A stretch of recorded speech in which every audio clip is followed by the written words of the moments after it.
Hi there, Welmoed here.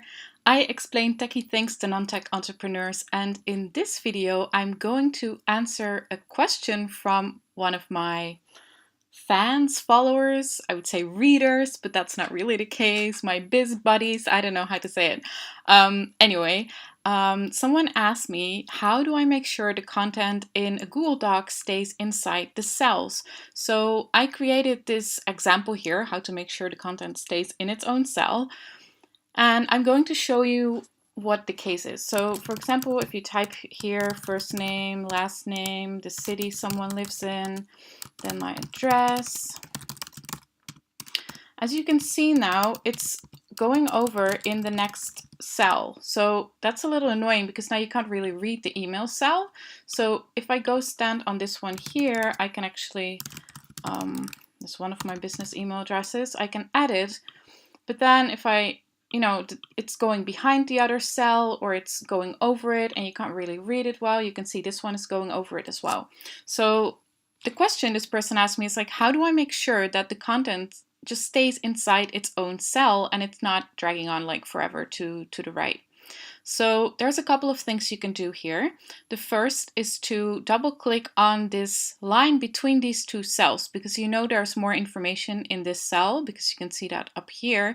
And if you double click on this one, the column will make itself as wide as exactly the width of the content. So for this one, for example, it will make itself smaller. So let's look at that so that it perfectly fits this here. Now, if I were to have a longer name, a longer city name, then of course, again, it crosses over. So if I do that again, it will make itself wide enough. Now, sometimes you have a lot of content, like you have a full paragraph of text in your document, and then, of course, you don't want the column to be super wide so that it goes off the screen and you can't really see any of the other columns, so that can be quite annoying. So just to show you here with the email column as well, you can just double click on this here to make it fit. Now, if you don't want to do that because, this address, for example, would be really, really long and it would go all the way like this and it would fill it up all the way, then there's another thing you can do. So let's say we mark it back like this and this one a little smaller. So you can see it's still, it's going behind it and this one's going over in the other column here. Now, there's a couple of buttons you can use here that are super helpful in this regard. And what you need to do is find this little one here. You see two lines and then this arrow. Now, this text here is in Dutch. I don't actually know the English word for it, but you will see what it does when I show you here. So what you see here, these lines are basically the column lines. So, and the arrow portrays what the text does in the case you select this one. So right now we're on this one because the text will cross over the line into the next column. With this one, and this is the one we're going to use here, the text will remain in between the lines and will just move on to the next line. So it will become the height will become bigger, but it will not extend onto the next column. So if I click on this cell and select this middle option, you will see that the content will move to the line below it, but not in an actual new line because, this is the other person here, some other random person A, last name of person A, etc., right? So maybe this, I can just do that because that's wouldn't be very broad. So using this middle one here will make sure the text will actually stay inside here. Now with this one, that's a little tricky because you can't actually break it down nicely because there's no spaces, it's one thing. So if we do that, it won't look as good. So for example, with an email one, it's nice to have it a little wider so that it just, that it will fit.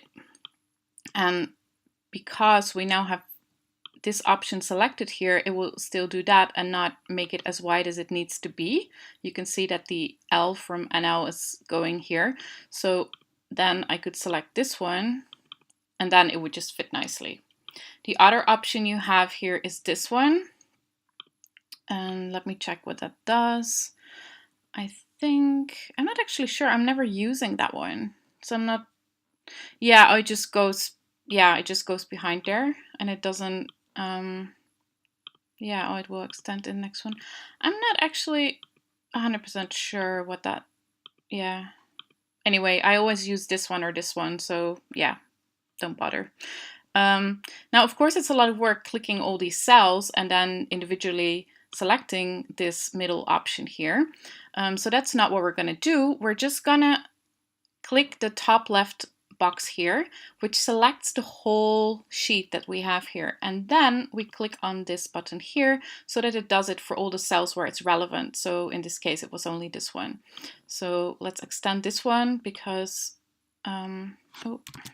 let's extend this one because it doesn't look nice when it's, you know, with the email address. So let's do it like this. So here we go. And one more little trick that might be handy as well is now that you see the words are at the bottom side of the boxes, so they will become higher, as I explained, because there's 2 lines here. They're now aligned to the bottom, and if you prefer them to sit at the top, you can use this one, the one to the left of the one we just looked at. And I can say it either to, you know, fit to the top, fit to the bottom as it's now, or to fit nicely in the middle, for example. So I can select this line and just show you what that looks like. So now it sits nicely in the middle, or I can make it sit to the top. So just depending on what you like. So here's your quick little tip for today. I hope this is helpful, and I heard from this person that this question was holding her back from progressing on a specific course she's taking, and I hope this is helpful for her in finalizing the course she's taking. Have a great weekend, and I'll see you later. Bye bye!